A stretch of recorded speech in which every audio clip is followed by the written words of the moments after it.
ating garlic. Saka yung YouTube. Nasunog ang pagkain. OMG. Pati washing machine maingay. Luto-luto tayo.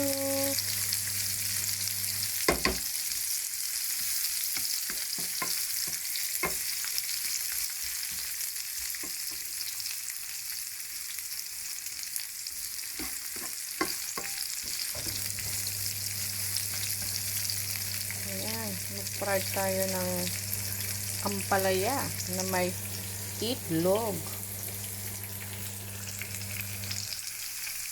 Yan ang almusal ko ngayon.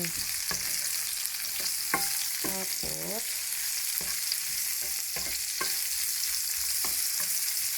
simpleng pagkain, simpleng buhay at fitness lifestyle UK. Enjoy life.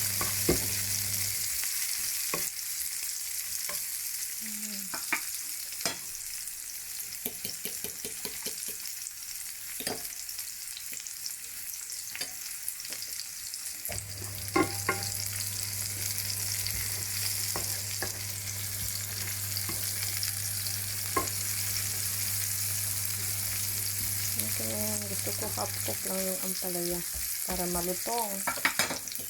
Nakagaya ko na palaging malutong. Ayan. Tawasin natin ang ating itlog.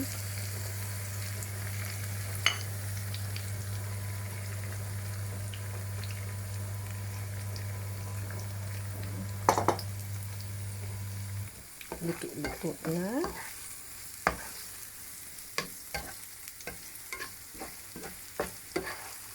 Habang tayo daw nagluluto ng ampalaya, dapat naka-smile tayo para daw hindi mapait, sabi nila. Kasi pag nakasimangot ka daw, magiging mapait din ang kinakain. Kaya ako'y ngiti-ngiti lang. O, diba? Ayan na, ang buhay ko. Simpleng buhay. Pero masaya. Masarap nga yung simpleng pagkain lang. Mas enjoy mo. Ayan na mga kapatid, luto na ang aking fried egg with ampalaya na masarap. Thank you.